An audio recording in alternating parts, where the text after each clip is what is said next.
Hey there, Deep Inspiration up here. Tashi has started their testnet campaign, and I'm going to be walking you through a tutorial today on how you can set up their nodes. So I currently have 8 of their nodes already running on my VPSs, and the node installation is very simple. And I'm going to walk you through every single step that you're going to go through to be able to install this node, whether you're a Linux expert or a completely new person working with a VPS for the first time. My tutorials are very simple and you would be able to follow everything. But before we go into the tutorial, let me give you a very short introduction of what Tashi Network is, so that you have an idea of what you are setting up for the project that you're contributing to. Now, because it's a tutorial, I wouldn't be able to go too deep into Tashi Network, but I'm going to put all the links to the project in the description section so you can read more about this. Now, Tashi is tapping into one of the big issues that we have with respect to compute decentralization. So you can see on their website, they say that they are the future of decentralized network. Now, the idea is basically because the current compute infrastructure that are there,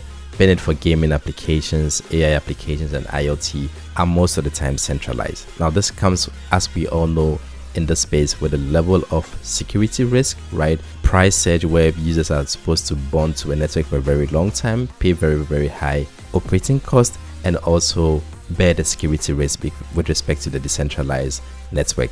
A lot of developers out there being into the gaming field, AI field, or for instance even the IoT that we all know in the deep infrastructure, typically pay a lot in terms of billions for computes that they use to run their infrastructure.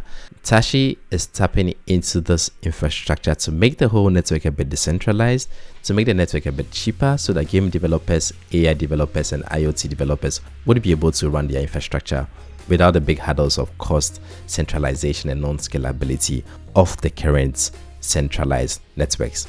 Now, they already have some games already running on their network, some Web3 games that they have also listed on their webpage, and you can see the massive opportunity there. And we're talking of about 50 billion in terms of gaming, about 50 in IoT, and all the related field. Now, if you look into their portfolio, they already have some decent clients that they are working with. You can see some familiar names in the defense space like Tashi, you can see IoTex, you can see Beamable, and you can see one of their biggest collaborators, for instance, ATA, and all these collaborators and clients they are already working with. So that the good thing is that the project is advanced and it would be able to help to boost the network. They are also out there in the space. You can read some of the publications that they have on some of the portals that are out there. So if you look into their 12-year roadmap, so we are somewhere in Q3 of 2025 where their mainnet begin with about 100k node deployments. I think they are already, if I'm not mistaken, about halfway through. They're going to have the token generation events with some exchange listing and some other stuffs to boost their network. Now, the good thing is that they have started their incentivized beta testnet, and what that means for most of us is that you would be able to contribute to the network, to the testnet, by running a node, and hopefully you would get an airdrop when they have their TG events. Now, this isn't a promise that you're going to get a big airdrop, but at least, hey, if you do have some resources and want to contribute to the network, you can do so. If it turns out to be good, I think we are going to be happy for the success of Tashi. If it turns out not to, at least give you your ROI, and this might be one of those things. So it's not a promise then that you're going to get a lot of money or you're going to get your ROI out of this participation, but if you do have some compute resources, hey, we can contribute to the network and help the network grow. The best part about the Tashi node is that it's very easy to set up, and I really love their documentation. Everything is very detailed out, and you'll be able to do this in a single breeze. But I'm going to walk you through everything that you're going to have to do, so you don't have to worry about all the technical hassles. So to get started, as always, what we're going to look at is the minimum requirements for setting up this node, including the hardware or the VPS specifications that we require. The good thing is that the Tashi documentation is quite well written, so you'd find all the information with respect to what we're going to do here, but I'm going to walk you through the entire process. The first thing that you're going to need is a Solana based wallet. In this tutorial, I'm going to be using my Phantom wallet. Once we get this wallet set up, we're going to need a Solana DevNet account that contains at least 0.1 Sol. And like I said, we're going to use a Solana based wallet. In this case, I'm going to be using a browser based wallet like Phantom wallet, as stated in this example. And very important, we're going to have to allow the UDP port 39065. If you're working on a VPS, most of the time, unless you have installed a firewall, all the ports are automatically open, at least with most of the VPS servers that I've worked with. But if you do have a firewall, I'm also going to show you how we can add this port to the firewall so that we don't have any issues, because the node communicates to the network through this port 39065. 065. Now from the VPS specification, we're going to need a multi-core Intel or AMD processor, 4GB of RAM, and a Ubuntu based operating system, because we're going to be running this on Docker. Now once you have this set up, you're technically good to go. There is an alternative for installation process using the Windows subnet, using the Windows operating system, but that would be beyond the scope of this tutorial. If you guys will be interested in that, just drop that in the comment section, and I would also do a tutorial for that as well. So looking at the VPS specification, the first thing that we're going to do is to get our VPS. My tip for you is that if you already have a VPS that is powerful enough, you do not need to get an extra VPS just to run this Tashi node. If you do have a VPS but are not sure if you still have some bandwidth on your VPS to install this node, you can just connect to your VPS and run the command htop. And as you can see here, I have a 2-core CPU VPS with 3.73GB of RAM. It's technically a 4GB of RAM, but most likely this is what is accessible. And then from my RAM, you can see that I've used only 800MB of this RAM. And then for my VPS resource consumption, it's incredibly low. So I do have a lot of bandwidth to install this Tashi node on this VPS. But if you do not have a VPS and I would like to get a VPS exclusively for this node, you could also run other nodes on it, to be honest. So most important is that you do not have a port conflict. My recommendation would be to go with Contabo, because most of my VPS are hosted on Contabo. The prices are quite affordable and you get a very high specification. So if you go with this option here, for instance, you can get 3 CPU cores, 8GB of RAM, and 150GB of SSD, which is way more than sufficient to run this node.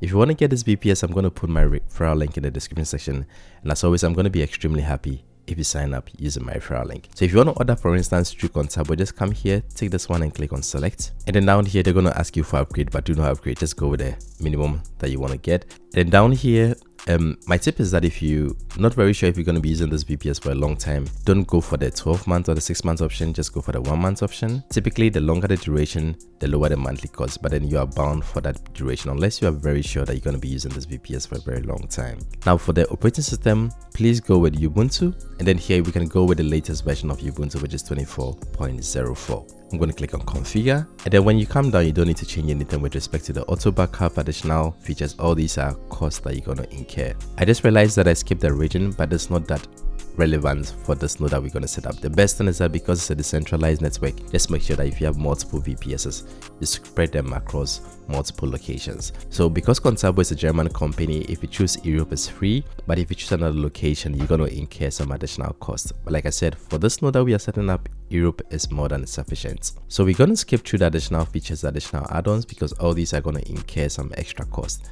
The very important aspect is that here you're going to put in the password that you want to use to log in into the VPS server. So just put in the password here, click on next, make the payment, and you're technically good to go. In the next step, I'm going to show you how to connect to a VPS server. If you do already know how to connect to a VPS server, you can absolutely skip this part of the video. But if you do not know how to do so, I'm going to walk you through that tutorial as well. So after you have ordered a VPS from Contabo, you're going to receive an email that looks like this. Mine is in German, but it's going to be the same irrespective of which country that you are. You're going to get the IP address to your VPS server. You're going to get the username and the password which you used when you were setting up the VPS. The only two things that we're going to need from this email is the IP address of the VPS server and the username. The password due to security reasons are not going to be sent to your email, but you do know the password that you used when you were setting up or connecting to the VPS server. Now to connect to the VPS server, there are several applications out there that you can use. In this tutorial, I'm going to use an example called Windows PowerShell because this is built into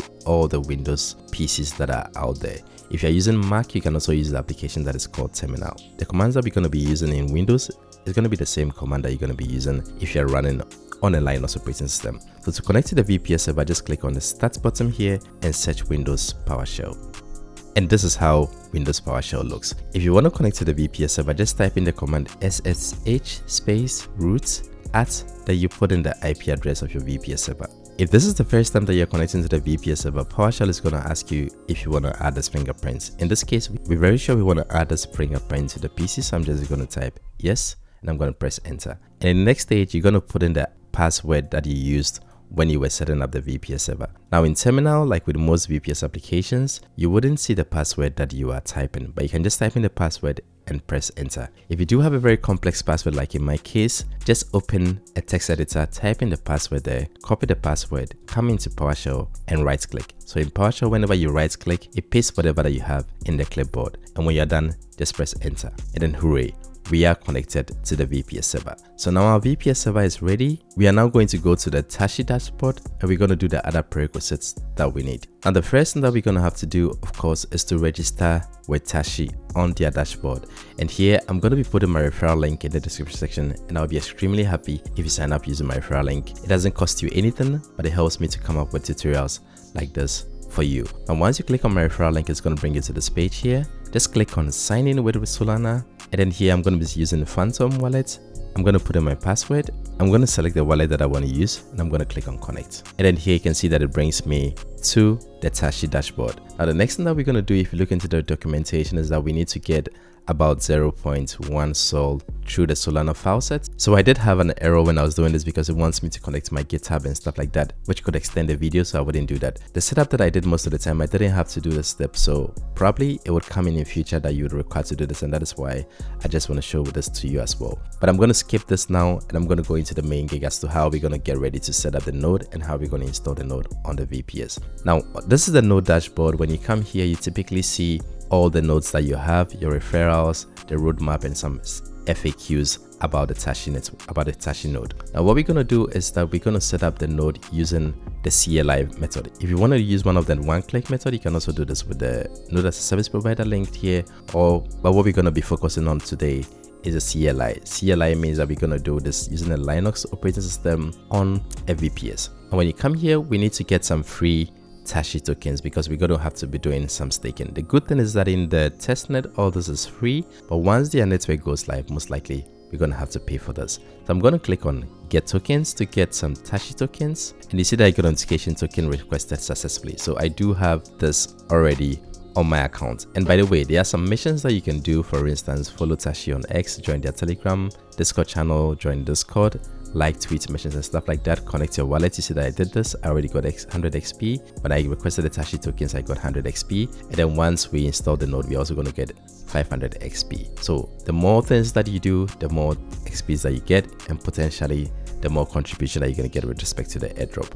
Now, the best thing about the Tashi node is that the installation is very, very simple. All we need is this command here, and then we'll be good to go. But before we run the command, there are a few things that I'm going to suggest that we're going to do on the VPS. So I'm going to clear the screen here just to make it a bit cleaner. The first thing that I recommend doing when you connect to the VPS server is to update the VPS and also to install Docker. Don't worry, all the commands that I'm going to be using here, I'm going to put this in the description section, so you can just copy paste. So I'm going to paste in this command. It's going to update the operating system, it's going to install the update, and also it's going to install Docker, which we're going to need to install this node. So I'm going to run this command, and I'm going to wait for the installation to be complete. So now the installation is done.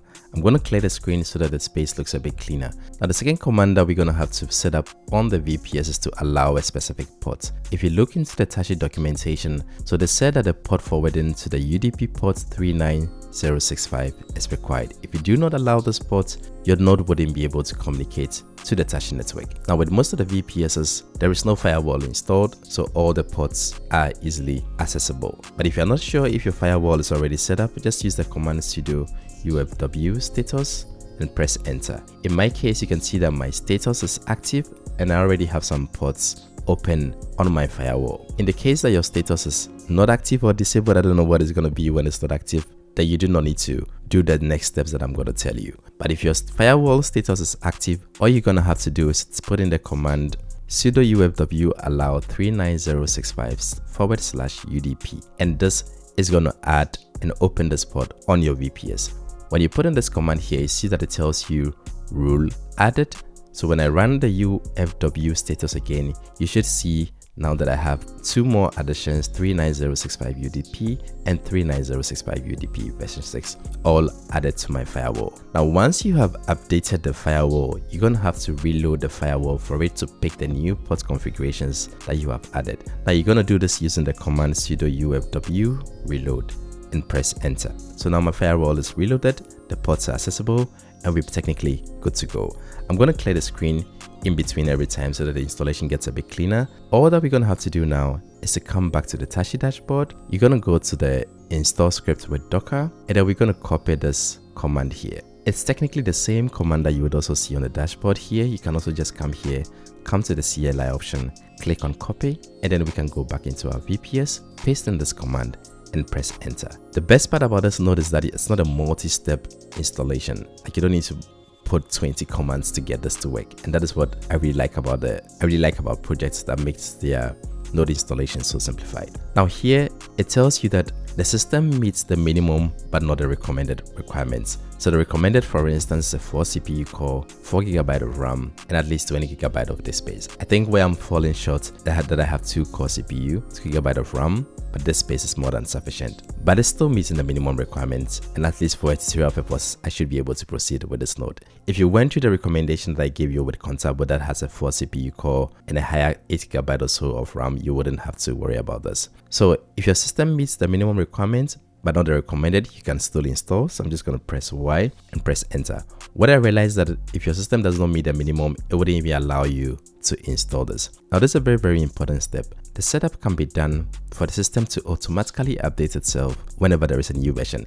And this is the best that you can get, guys. So make sure that here you type yes, that you want to enable automatic updates, and then press enter. If you don't do that, whenever there is a new update, your node is going to go offline, and then you're going to have to come in here. And imagine if you have 20 nodes, that's going to be a nightmare, right? So technically it says that automatic updates enabled. Are you ready to install the worker node? I'm going to type hell yes. So for Y, and I'm going to press enter. And then what it's going to do is it's going to pull the image for the Tashi node. It's going to do all the Docker turns. And once it's done, it's going to bring you this link here that navigates to the polling page on your browser setup to bind this node to your wallet on the dashboard. So you can either click on this link, but because I have several browsers open, I'm just going to highlight the link here. And with PowerShell and with most of the VPS applications, whatever you highlight goes into the clipboard. I think my copy didn't work. I'm just going to come back to the console. Where is it? I'm just going to click on the link here, control click, and then it brings me to this page where I'm going to bond the worker to my wallet. So here I'm just going to click on initiate bonding, and you can see here it requires 1000 Tashi. That is why we needed to request this free Tashi token to do the bonding. I'm going to click on confirm.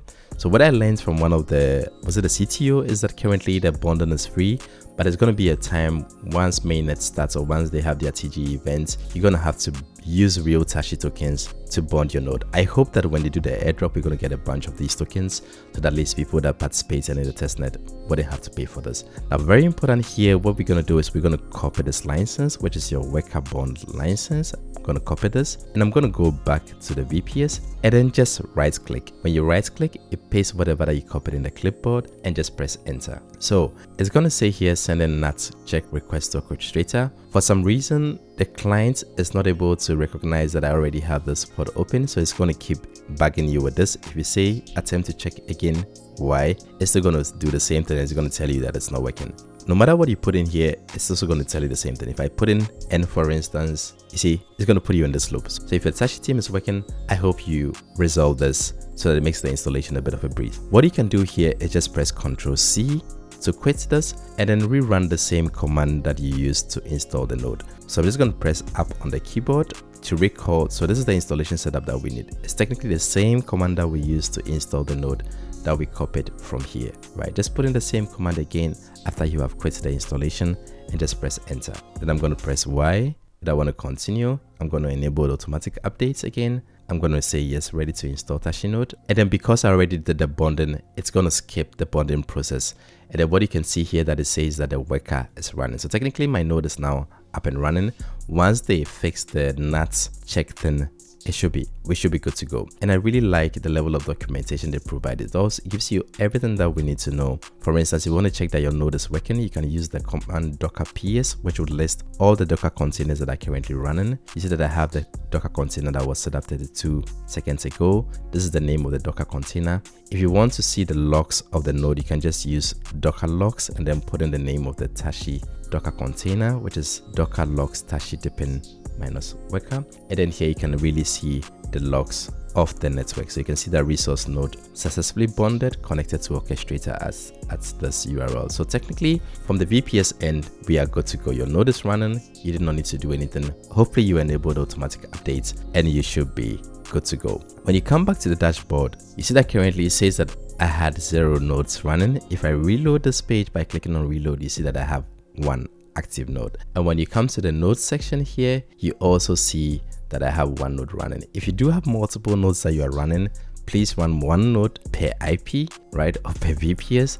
You will see all the list of the VPSs that you have, or all the list of the pieces that are currently running the node, the uptime, the time you connected them, the last is connected, and all the information that you need. So what you also see is that once you set up the node, you get 500 XP, and that is why here you see that my XP has increased to 1100. If you refer your friends as well, per XP, per referral, you're going to get 200 XP. And hey, spread the word, get your friends to get on board, and then you accumulate more points towards the TG event. There are some important aspects that I'm also going to show you. It's optional, but something that you should know with respect to how you can manage your node. Like I said, if you want to check that your node is running, you can run docker ps. If you want to monitor the logs, you can use this command here, and then you will see that the logs are up and running. In the case that you did not do the automatic update and there is a new update, you might get the information that an update is required, but automatic updating is enabled, manual update is required. And then to update the node, you're going to have to use this command here. Just come here and copy the command and you will be good to go. But hey, why go through the hassle if the node can update itself automatically, right? This is very, very simple. If you want to remove the node for whatever reason, maybe you don't want to be part of the Tashi network or stuff like that, and you did the installation using the Docker process, you can just run the command docker remove -f Tashi dependent worker. Just copy the command here, and then you're good to go. After you do this, you basically delete the container. But if you want to delete everything completely, including the authorization that you did, you can also just remove volume, rm, Tashi, dependent worker, and everything, and this will do everything, clean everything for you. So the good thing that I like about the Tashi network is that they have really done a very excellent job with respect to the documentation, so it makes the whole installation setup really a breeze. Hey folks, so that's it about how to set up the Tashi node. If you do have any difficulty, you can just reach out to me, give me your VPS IP address, and I can install everything for you automatically. If you do have any questions, you can also hop onto my Discord server, and I'm very, very happy to help you with all the issues that we have. If you found this video helpful, hey, remember to hit the like and subscribe button to see more videos like this. And with that, I say thanks for watching this video and catch you in the next one. Bye.